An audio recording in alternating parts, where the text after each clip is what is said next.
but this old workshop seemed to know my family. She was 19 and running. No coat fit for winter. No suitcase. No place expecting her. Just a canvas tool roll and $4 she had hidden beneath a loose drawer lining. And with that $4, she bought a forgotten bamboo fly rod maker's cabin beside the Beaver Kill in Sullivan County, New York, a place erased from county maps in 1971. The north sill had collapsed into mud. Half the cedar shingles were curled or gone. The county condemned it on October 14th, 2022, with demolition planned for the first thaw of spring. Inside a hollow silver reel seat, sealed within walnut burl and unopened for 53 years, weighted money, a kingfisher fly, and a taper formula that would alter the shape of her life. Before we continue, if stories like this mean something to you, hit subscribe and tell us in the comments where you're watching from. We love seeing how far these stories travel. Maeve Vale had been bending her whole life without knowing it. As a child, she learned to enter rooms by listening first. Her father's office door clicked differently before bad news. She became useful early, carrying ledgers and answering questions with the smallest possible truth. Her mother taught her to hem a cuff invisibly, then showed by example how silence could keep a household standing while abandoning someone inside it. Her father, Conrad Vale, owned a lumber brokerage that looked prosperous from the road and hollow in the books. He rarely raised his voice. Control lived in smaller things, a letter opened before delivery, a chair chosen for another person, a pause that made refusal seem childish. He called obedience steadiness. The only place Maeve did not have to make herself smaller was her grandfather Silas Vale's shed beyond the old orchard. Silas built bamboo fly rods with hands browned by varnish and scarred by planes. Every Saturday he heated Tonkin cane over a blue alcohol flame, turning it until the enamel darkened evenly, then split it with a froe into narrow strips. Maeve swept shavings at first. Later he let her hold a strip against the planning form while he measured its taper with a dial indicator, reading thousandths of an inch as carefully as weather. At noon they ate sharp cheddar on rye, drank weak coffee from chipped cups, and listened to rain strike the tin roof. Before dusk he wrapped silk around one guide, no more, because he said haste showed most clearly in thread. A rod survives by sharing strain along its length. He said it while flexing 6 glued strips into one clean arc. Maeve understood only that strength was not the refusal to bend. It was the exact arrangement of what bent together. Silas died in January when she was 14 after 3 weeks in a Binghamton hospital. Conrad cleared the shed before the ground thawed. The brass planes, enamelled winding guides, cane culms, notebooks and Silas's walnut-handled knife disappeared into an estate auction conducted without Maeve's knowledge. When she asked where they had gone, her father closed the ledger before him and said the past did not earn interest. 5 years later, his company was failing beneath loans he had concealed behind new contracts. A buyer named Mercer offered capital in exchange for a marriage that would bind the businesses. Mercer was 51, recently widowed, and smelled of clove soap. Conrad presented the arrangement after supper as though announcing a repaired roof. Her dress had already been ordered, the ceremony date had already been printed. Maeve's name appeared beside a man she had met twice. On September 3rd, 2022, Maeve found a cream wedding invitation beneath her breakfast plate. Her mother stood at the sideboard, folding one linen napkin into smaller squares. Maeve set the card down. I will not marry him. Conrad polished one spectacle lens, then placed Maeve's canvas tool roll beside the door, the last thing of Silas's she possessed. Obey me tonight, or leave this house forever. 8 words, delivered without heat. Maeve looked toward her mother. The napkin stopped moving, but her mother did not turn, speak, or step between the door and the girl she had raised. Maeve slid the invitation beneath her plate, took the tool roll, and walked out in thin shoes while the porch lamp burned behind her. For 6 weeks she moved north and east by bus, borrowed rides, and long pieces of road. In Scranton she slept beneath church annex stairs until a custodian found her at dawn and left oatmeal without asking her name. In Binghamton she spent 38 cents on broth and slept upright in the terminal, waking whenever the radiator knocked. Her money fell from $4 to $3.12, then to $2.46 after a dryer and a heel patch. In Deposit she lay inside an unlocked baseball dugout with newspaper under her coat. Rain soaked the tool roll, though she kept it beneath her ribs. Reaching Roscoe, she had $1.09, a split blister, and the habit of checking every public room for 2 exits. The Roscoe Free Library was warm enough to hurt her thawing hands for 6 days. Maeve read employment notices, then pretended to study local history until closing. In a county surplus circular beneath fishing magazines, a boxed notice offered one condemned structure, formerly a bamboo rod workshop, by sealed bid. Minimum consideration, $1. Purchaser responsible for every hazard and repair. A penciled note in the margin read, "No bids." Clerk closes Friday.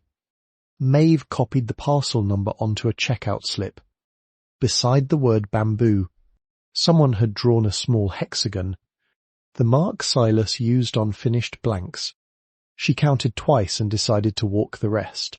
At dawn, she boarded the county bus toward the clerk's office, carrying Silas's tool roll across her knees. By sunset, she would learn why no one else had offered even $1. The county bus pulled away before Maeve had both feet on the pavement. It had carried her 18 miles through the Catskill foothills past wet fields and shuttered summer cottages, then left her beside a road where the wind moved freely through her thin coat. She walked another 7 miles before darkness settled. That night she slept in a hay barn with the owner's permission, tucked beneath a horse blanket while the temperature fell to 28 degrees. At first light she shook straw from her hair and followed the Beaver Kill east. Roscoe appeared around a bend with chimney smoke resting above it. She passed the Roscoe Diner, where cups shone in the window, Baxter's Hardware, its red awning faded pink, the Junction Pharmacy, Cattail Books and Stationery, and Heller's Fly Shop, where varnished rods stood upright like narrow instruments in a chapel. Men in wool caps spoke beside a bait cooler. No one looked at her long enough to ask a question. The Sullivan County Property Office occupied the rear of a brick municipal building, whose front steps had been worn shallow at the centre. Maeve entered at 9:17, damp at the cuffs and carrying the tool roll beneath one arm. Behind the counter sat a woman with a silver braid wrapped tightly around the back of her head. Her nameplate read Edith Harrow, Deputy Clerk. She was pressing blue tabs onto tax folders with the flat end of a bone letter opener. Maeve placed the parcel number on the counter. "Mrs. Harrow, read it once," then removed her glasses. "You are here about the abandoned rod shop?" "Yes." Ma'am." The clerk opened a grey file thick with inspection photographs. "You understand the structure has no legal water connection?" "Yes." "Ma'am." "You understand the roof may not carry snow?" "Yes." "Ma'am." "You understand the chimney has failed inspection?" "Yes." "Ma'am." "You understand demolition becomes your expense if you cannot stabilize it before April?" "Yes." "Ma'am." "Mrs." Harrow studied the girl's split shoes and then the 4 $1 bills Maeve set beside the application. Maeve had earned 3 of them unloading produce for a grocer after leaving the library. The 4th was the last of what she had carried from home. "There is no refund," the clerk said. "I know. No insurance company will touch it as it stands." "I know that too." The auction required only $1, but Maeve entered 4. It was everything she possessed, and she did not want the county mistaking her offer for a joke. "Mrs." Harrow typed slowly on an electric machine, each key striking with a hard municipal certainty. She slid the deed across the counter and pointed to 3 signature lines. Maeve, signed Maeve Eleanor Vale in letters made unsteady by hunger. The clerk lifted a brass seal press from beneath the counter. Its handle descended with a muted crack, embossing the county crest through the paper. She kept $3 for the recording fee and placed the remaining bill in a narrow drawer. Beaver Kill Road to Cattail Brook, she said. After the old iron bridge, take the unmarked lane opposite the stone wall. The parcel begins at the second stand of walnuts. If you reach the cemetery gate, you have gone too far. Maeve folded the deed twice, but Mrs. Harrow had not released it. Vale, the clerk said. Was Silas Vale your relation? Maeve's fingers tightened around the paper. My grandfather, Mrs. Harrow leaned back. The fluorescent light caught the pale scar crossing one knuckle. He came through here in 1968 looking for the same cabin. Maeve did not move. He said the man who worked there had taught him to straighten cane over flame. The owner would not sell. Silas returned every autumn for several years, asking whether the taxes had been paid. My grandfather knew this place. He knew of it.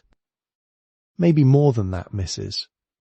Harrow looked toward the closed records room. I was a filing girl then. He brought me a trout fly once, blue feather at the shoulder. Told me to keep it dry, even if I never fished. Maeve pictured Silas's hexagonal mark beside the library notice. Why did he stop coming?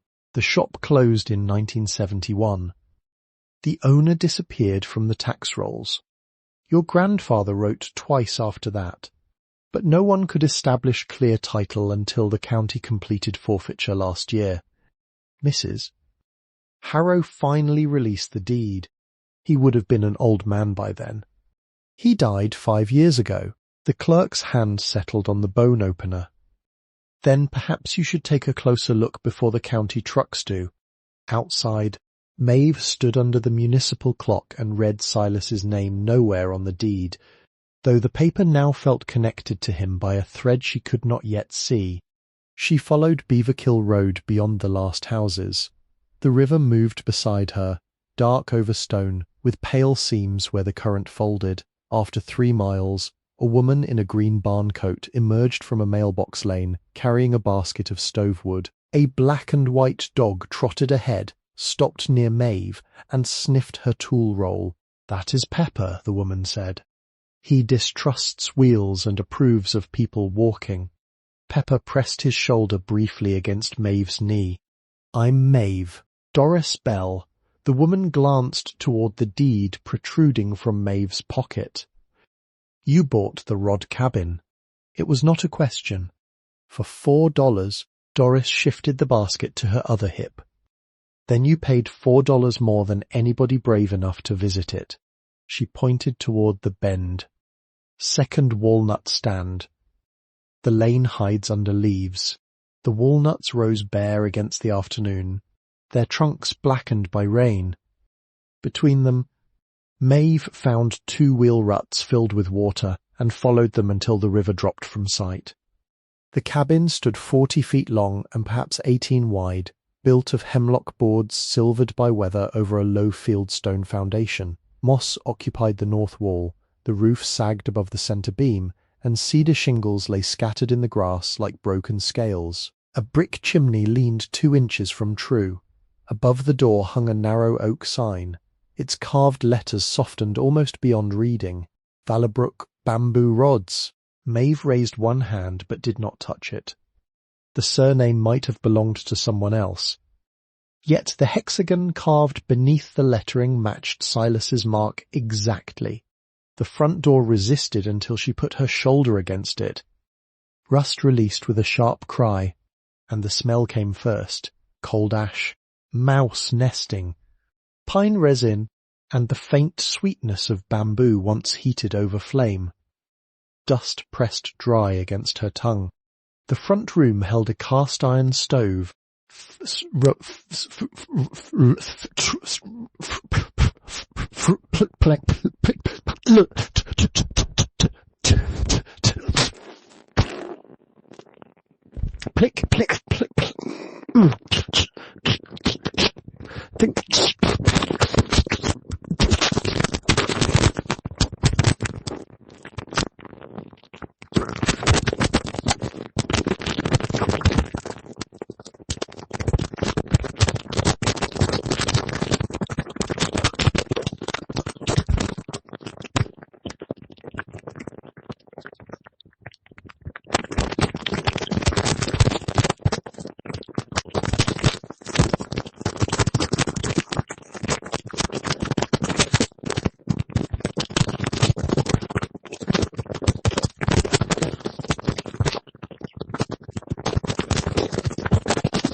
And an oak drying rack webbed from end to end.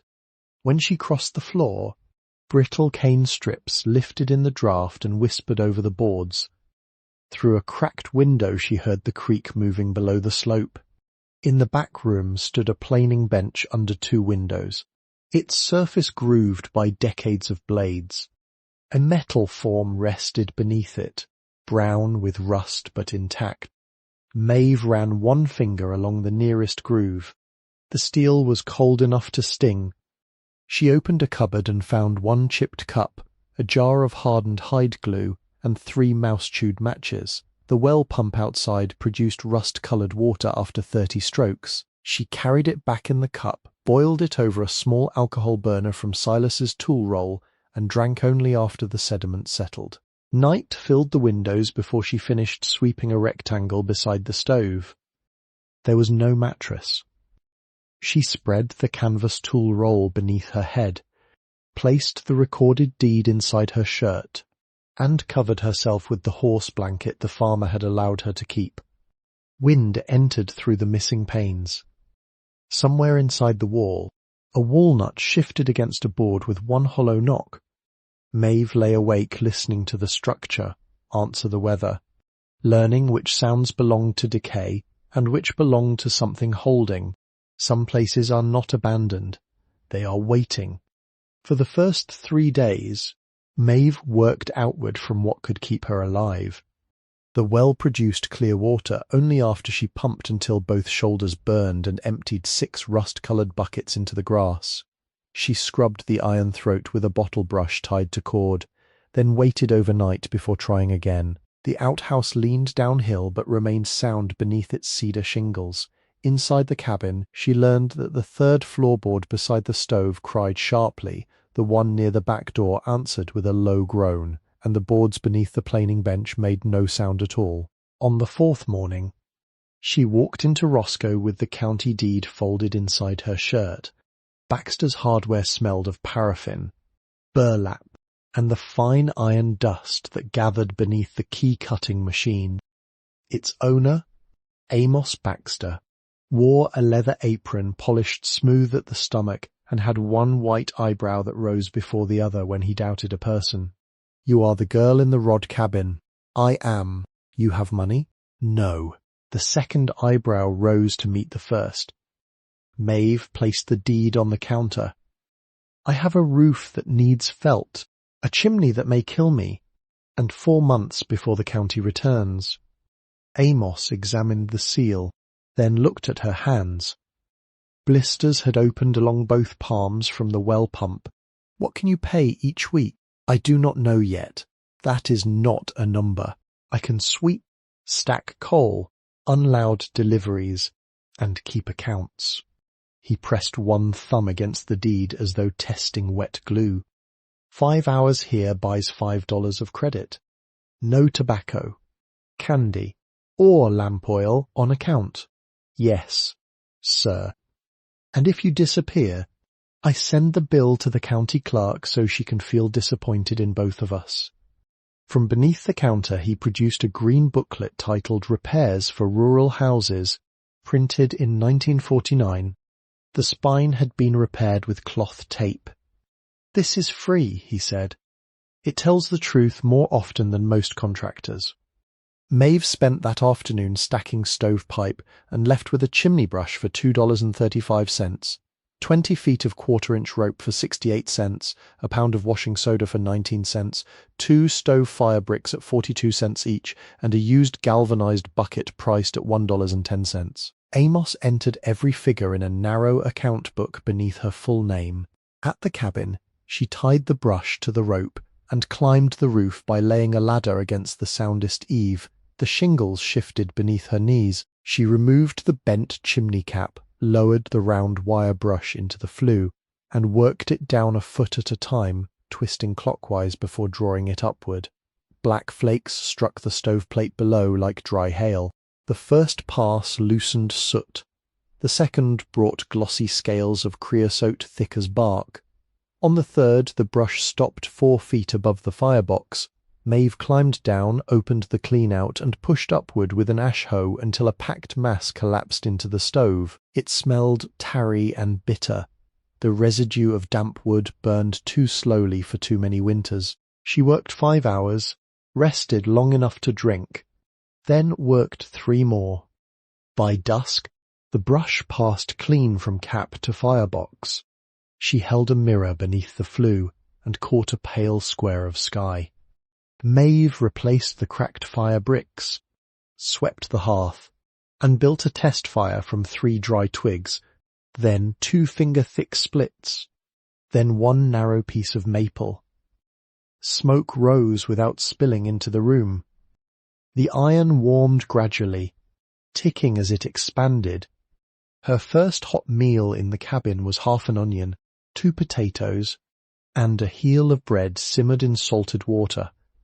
She ate from the chipped cup with Silas's folding knife, watching steam cloud the nearest pane. The back workroom waited another day.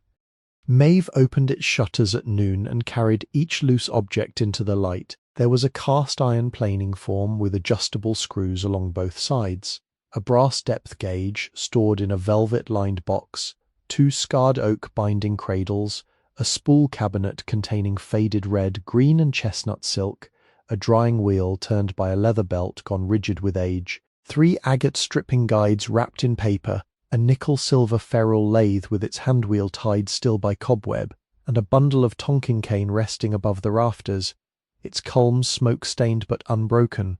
She did not try to clean everything at once.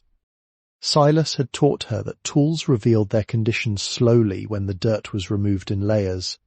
The planing bench received the first attention. She brushed its top with a hand broom, lifted hardened glue with the edge of a cabinet scraper, and wiped the grain with a cloth dampened in mineral spirits. Beneath the grime, 6 parallel scoring marks ran toward a shallow round recess at the far end. Maeve pressed the recess with her thumb. It did not move. She tapped along the bench with Silas's walnut-handled knife. Most of the wood answered with a dense, ordinary knock. At the recess, the sound thinned. Hollow. She crouched and examined the underside. The bench apron appeared continuous, but a circular cedar disc had been fitted flush inside a walnut crosspiece. Its grain deliberately turned against the surrounding wood. A line no wider than thread circled its edge. Maeve tested the bench by lifting 1 corner. It was heavier on the right. Then she slid the brass depth gauge across the top. The bubble in its tiny level settled off-center despite the floor beneath it being true. Something had been built into the bench. Using a sewing needle from the tool roll, she cleaned dirt from the cedar disc's rim. A small notch emerged at 6 o'clock. She fitted the tip of Silas's knife into it and turned gently. The disc rotated half an inch. Behind it lay a narrow brass rod. Maeve pulled. A section of the bench apron released with a soft wooden breath, revealing a compartment lined in cedar and sealed from dust. Inside rested 3 packages wrapped in oilcloth. She carried them to the front room and placed them beside the stove. The first package was long and narrow. She untied its waxed cord rather than cutting it. Within lay 2 hand planes, their soles bright beneath protective grease. Whoa. Pick.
The second held 12 straightened bamboo strips bundled in sets of 6, each face marked in pencil with taper measurements. A small glass bottle of hide glue lay beside them, its cork covered in beeswax. The third package was heavier. Maeve unfolded one corner, then another. A square tin box appeared, painted dark green and secured with a leather strap. Beneath it rested an unfinished fly rod butt section, its grip formed from cork rings and its real seat carved from walnut burl. An engraved silver sleeve ran along the handle, patterned with tiny mayflies. She lifted the rod section. It weighed more than it should. Maeve tapped the walnut grip with one fingernail. Cork answered softly. The silver reel seat answered with a double note. She found a hairline joint beneath the engraved mayflies. The silver sleeve turned only after she warmed it beside the stove and wrapped it in cloth for grip. Inside was a hollow tube no wider than her thumb. A roll of paper slid out first, tied with chestnut silk. After it came a fly braided with blue and rust-coloured feathers. Its wing, made from kingfisher plumage, faded nearly grey.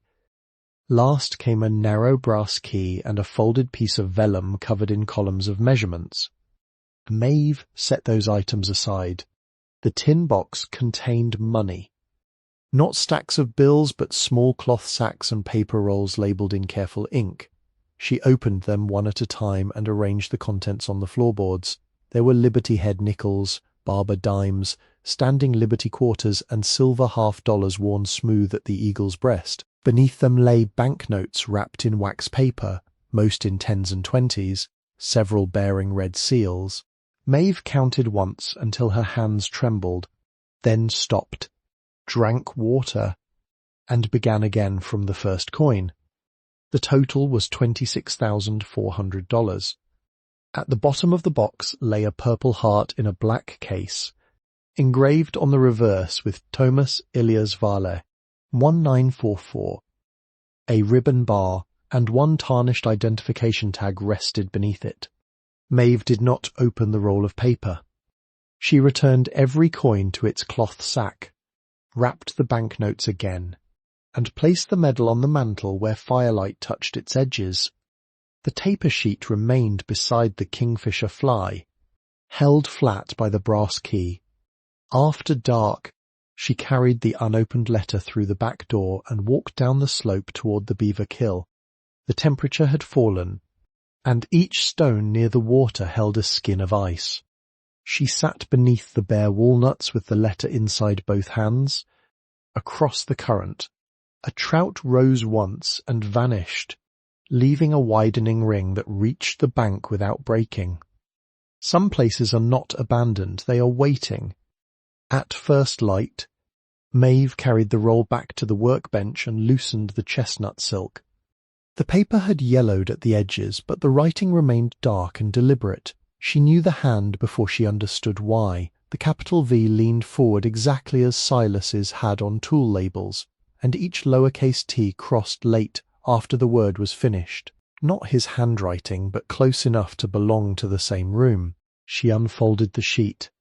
"My dear one, whoever you are, Dr. Nathaniel Green of Albany told me on March 6 that the weakness in my hands comes from amyotrophic lateral sclerosis. He said the name gently, as though gentleness might shorten it. I have perhaps a year in which my fingers will still answer me, and less time in which they will answer with precision.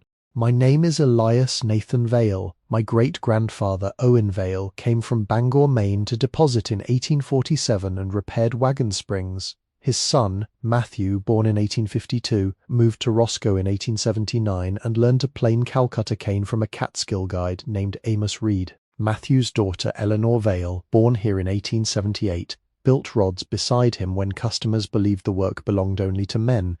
Her son, Thomas, my father, opened this shop under the name Valebrook in 1926. I inherited it in 1951. The trade closed on October 2nd. 171. For more than 30 years this building has held its silence. Some of that silence was mine. I lost my younger brother Thomas Elias Vale near St. Lo in July 1944, and afterward I worked as though exact measurements could bargain with grief. They cannot. Work does not erase what is gone. It gives the hands an honest task while the heart learns its new weight. If the cane above the rafters is still sound, heat it to 325 degrees for 7 minutes, turning constantly. Split each culm so the enamel remains centered on 6 equal triangles.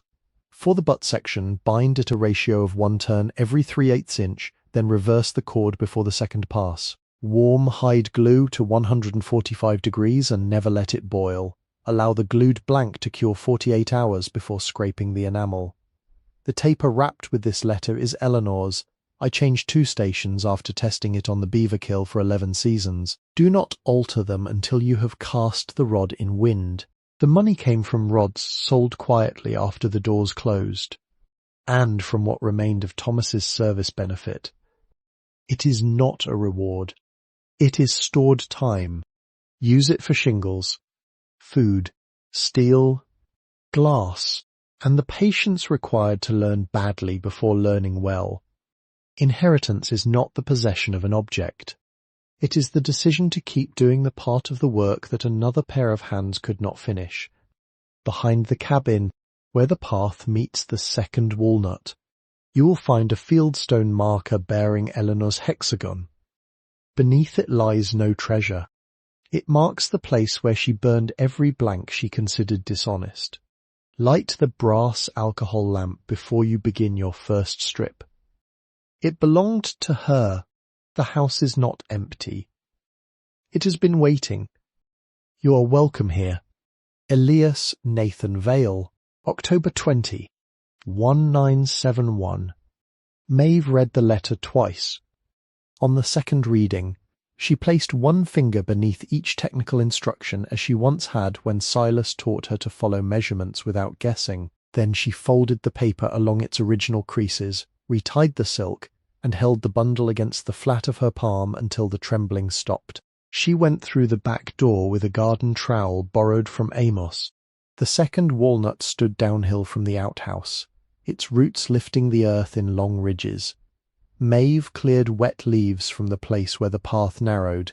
Beneath them lay a fieldstone no larger than a bread loaf. A hexagon had been cut into its upper face, and inside the shape were 6 shallow lines meeting at the centre. She dug around it carefully but found only packed soil, 2 rusted hook eyes, and a layer of charcoal flecked with pale bamboo fibres. The ground held the remains of rejected work, exactly as Elias had written. Maeve returned the soil, set the stone level, and washed its carved face with water from the well. Inside, she found the brass alcohol lamp in the lowest drawer of the workbench. Its wick had hardened and the reservoir smelled faintly of old spirits. She trimmed the charred end, filled it with the last ounce from Silas's burner, and struck one of the mouse-chewed matches against the stove. The blue flame rose quietly. It lit the brass depth gauge, the unfinished reel seat, and the letter lying beyond them. Maeve placed the kingfisher fly beside the lamp.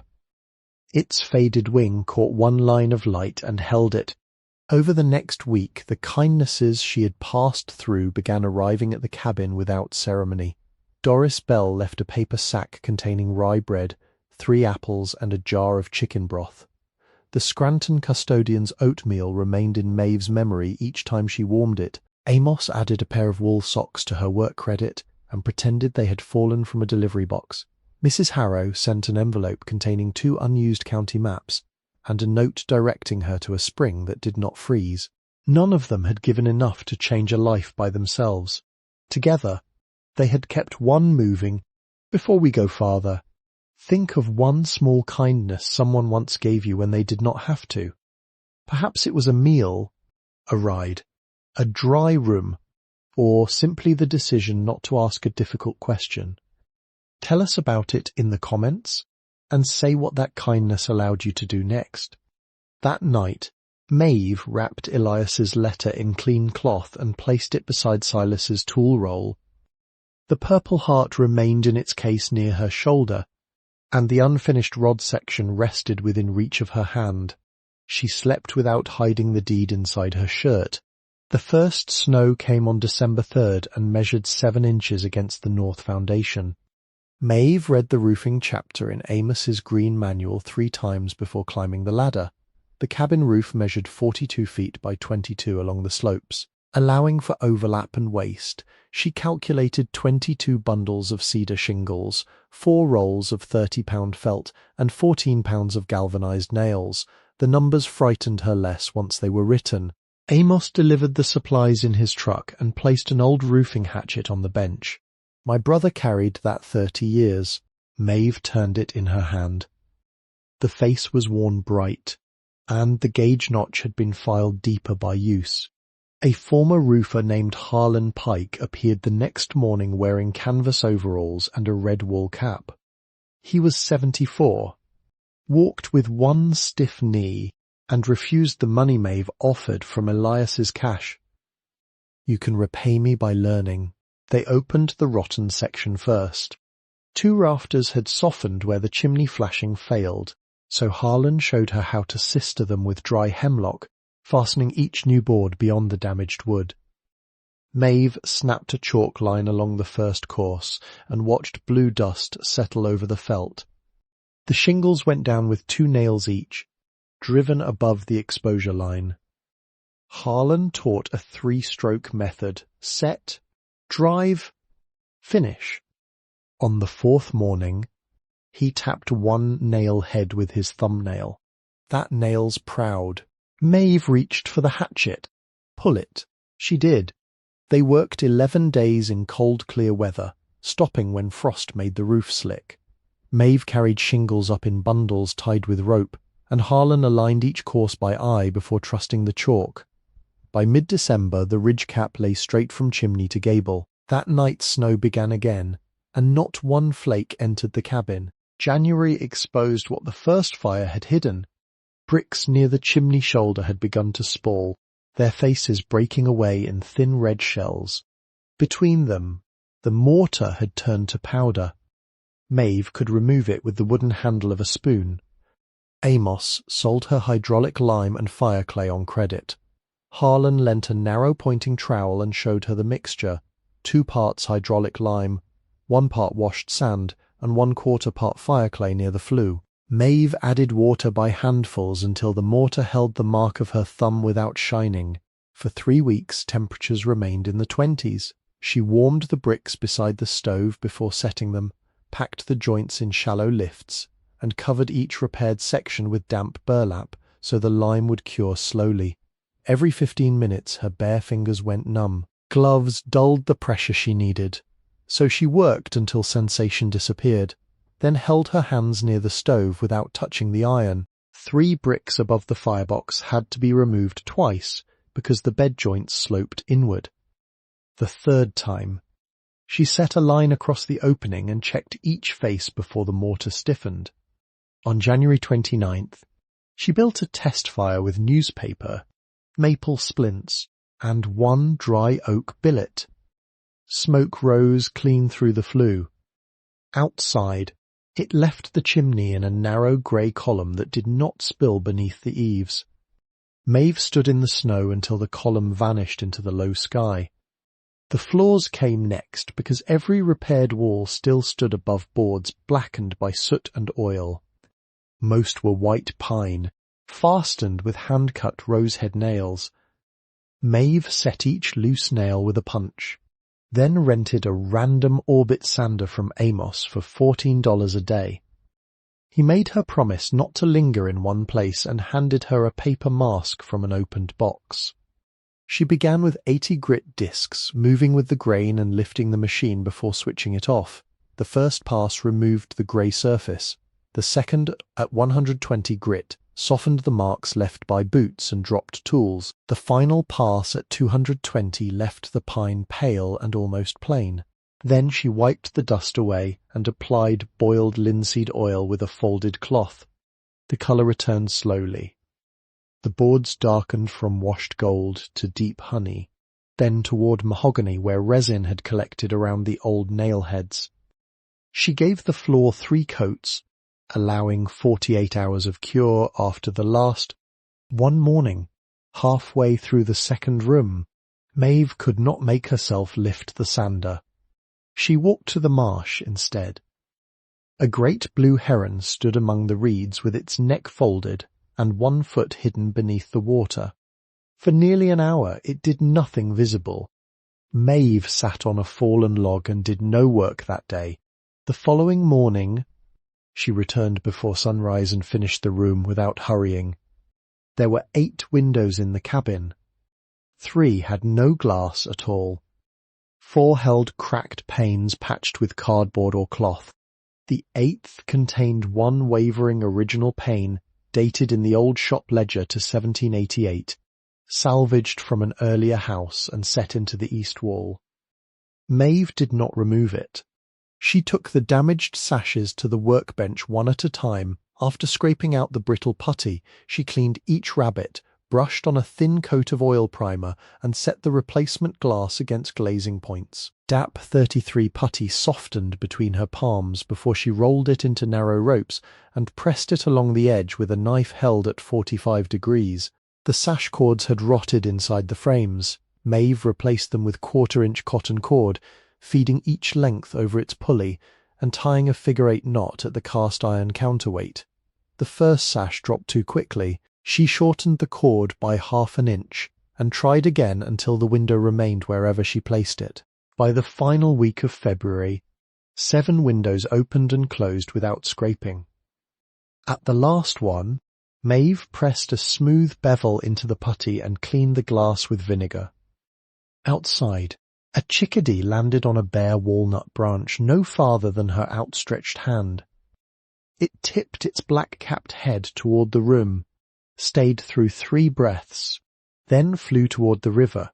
Maeve lowered the sash carefully and watched the new glass hold the winter light. Behind the stove, the original horsehair plaster still clung to hand-split oak lath, though each winter had opened another thin crack around the chimney. Maeve's first patch dried too quickly and fell when she touched it. The second cracked from corner to corner. The third remained attached for one night, then released with a sigh and broke across the floor. Amos brought an old feed bag containing horsehair saved from his father's upholstery work. Maeve washed it, cut the longest strands, and mixed them into lime plaster until each handful drew fine, dark threads. She dampened the lath before laying the scored scratch coat. After it firmed, she pressed on a 3/8-inch brown coat and left it beneath wet cloth for 72 hours. The finish coat went on 1/8 inch thick, worked smooth with a steel trowel and then softened with a damp brush. The repaired wall was not flawless. It carried faint waves where her wrist had changed pressure. "These patches will hold another 100 years," she said the line silently, then washed the plaster from her hands before it could burn the skin. Doris began leaving paper bags on the doorstep every Tuesday. Maeve usually found them before sunrise, folded twice at the top and waited with a jar, cornbread, dried beans, coffee grounds, sometimes 2 eggs cushioned in newspaper. Doris had a flour burn along one forearm and always wiped both hands on her apron before refusing payment. "In candles when the shop reopens," she said it as though reopening had already been entered on a calendar.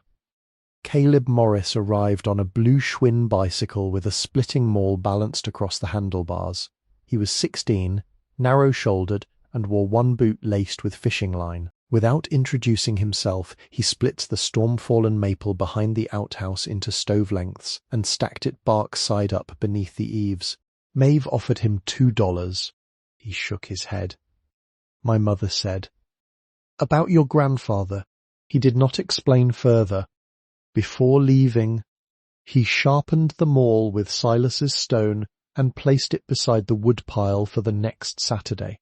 Reverend Boyd walked past each morning on his way between Roscoe and a small chapel upriver.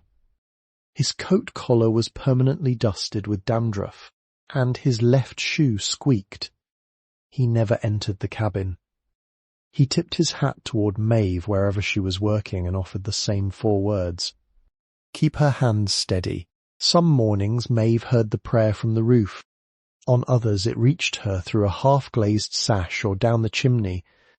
She never answered aloud, but she stopped work until his footsteps had passed. Maeve postponed the cellar until February 11th. The trapdoor beneath the back-room rug opened onto 7 granite steps, each worn into a shallow curve. Below them lay a 12 by 15-foot fieldstone floor, dry at the centre and damp along the south wall. Shelves held collapsed jars, Vone stoneware crock, and the wooden frame of a screen door.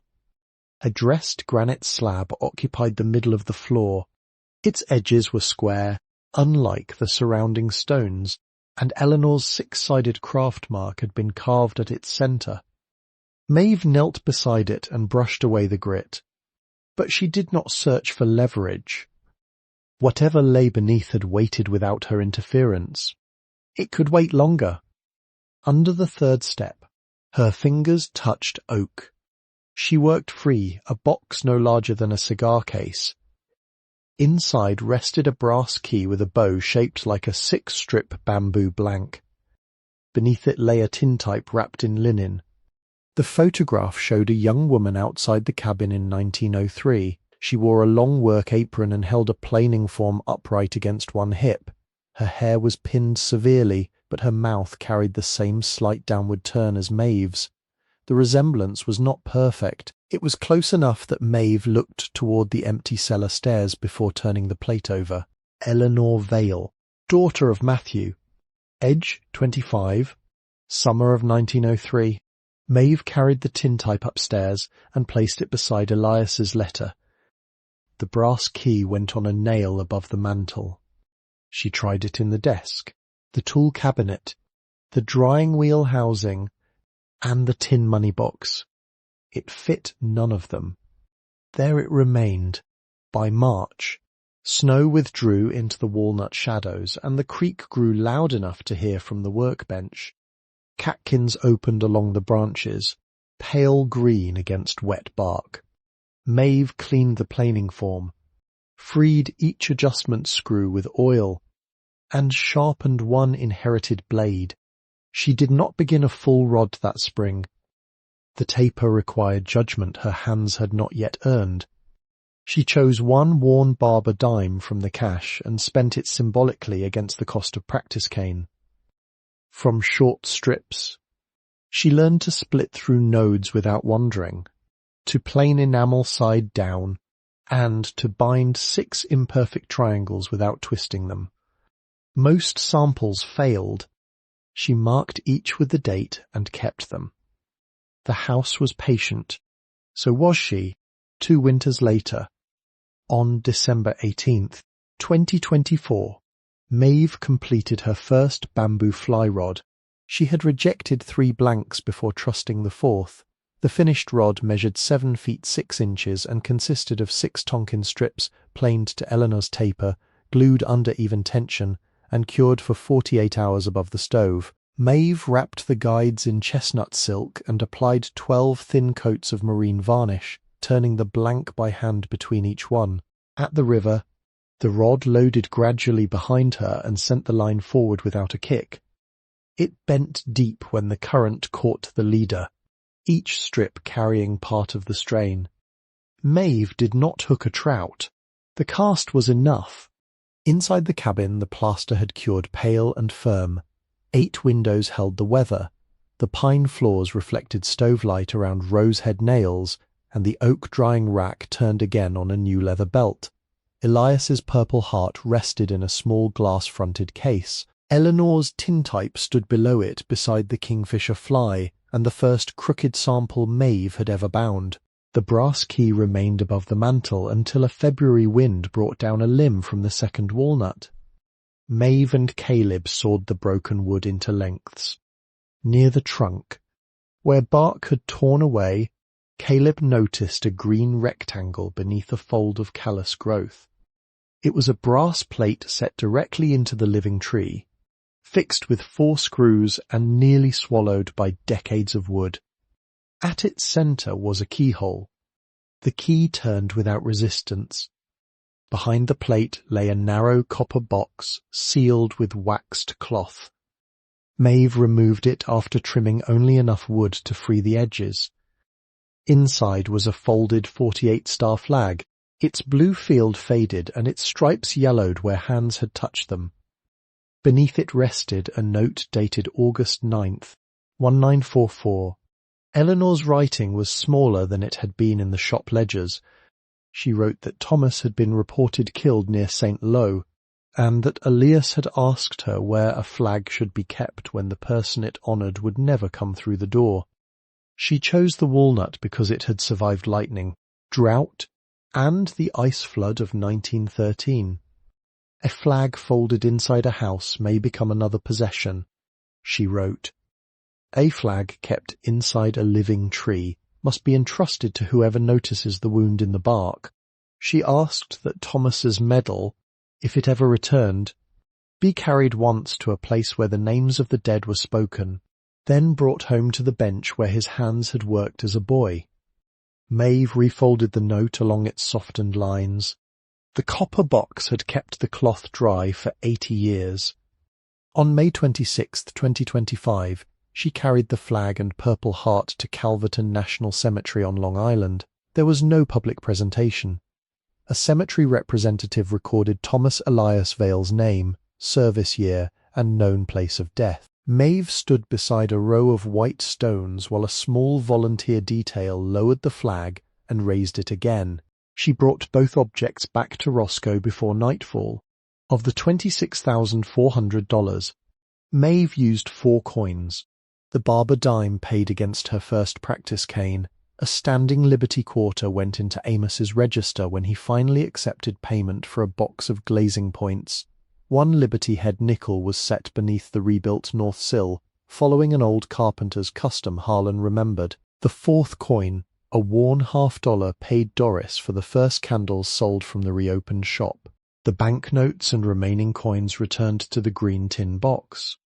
Maeve wrapped them in fresh waxed cloth and placed Elias's letter on top, together with a record of every repair and every dollar spent from her own earnings. On the new label, she wrote only, "For the next one." The shop reopened without announcement. Maeve pinned an index card to the corkboard inside the Roscoe diner. It read, "Hand-built bamboo rods. Repairs accepted. Patient work only." Doris moved it closer to the coffee urn after someone covered it with a notice for used snow tires. The first request came from a retired schoolteacher who wanted his father's cracked rod reset rather than replaced. The second came by mail. By autumn, more than 40 names filled Maeve's waiting list, each written in pencil because delivery dates depended on cane, varnish, weather, and the honesty of her hands. She never hurried to enlarge the business. Caleb returned one April afternoon carrying a hand-carved sign wrapped in a horse blanket. He had grown broad through the shoulders and no longer tied his boot with fishing line. The sign was black walnut, its letters cut deep and rubbed with linseed oil. Valebrook, bamboo rods, daughters. Maeve ran her thumb through the new words. There were no daughters listed, she said. Caleb nodded toward Eleanor's photograph in the window. There were. They just weren't painted. The original sign remained above the door. They mounted Caleb's beneath it, slightly crooked because the old hemlock siding accepted no screw in a straight line.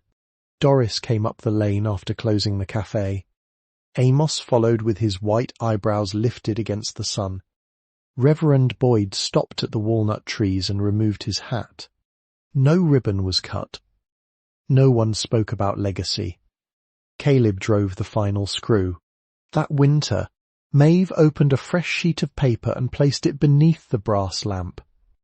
Her first words were the same ones Elias had written. "My dear one, whoever you are."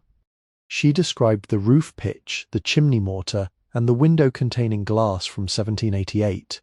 She recorded where the green tin box rested and warned that the planing form's fourth screw tightened backward. She explained that Eleanor's taper should not be changed until cast in wind, and that a failed strip belonged in the cabinet rather than the stove because mistakes could teach hands not yet born. Maeve did not describe her father. She did not write about the invitation, the silent room, or the road out of Scranton. Those events had brought her to the cabin, but they did not own the work done afterward. She wrote instead about Doris's paper bags, Amos's account ledger, Harlan's roofing hatchet, Caleb's maul, and 4 words spoken each morning by a man who kept walking. Near the end, she added 1 sentence on a line by itself.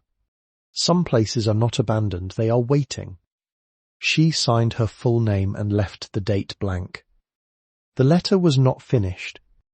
There were still tools to understand, rods to repair, and a brass keyhole in the granite slab beneath the cellar that she had not yet found. Outside, evening settled across the Beaver Kill. Maeve closed the shutters, checked the stove draft, and hung the completed rod above the bench where 6 raw strips had once waited in darkness. The bamboo fly rod maker's cabin waits. It has always waited. At the county property office. Edith Harrow retired the following spring. While clearing her desk, she found the worn dollar bill Maeve had offered with the bid, still lying beneath the brass seal press. Edith placed it in an envelope marked Valebrook and returned it to the drawer. She left the drawer unlocked.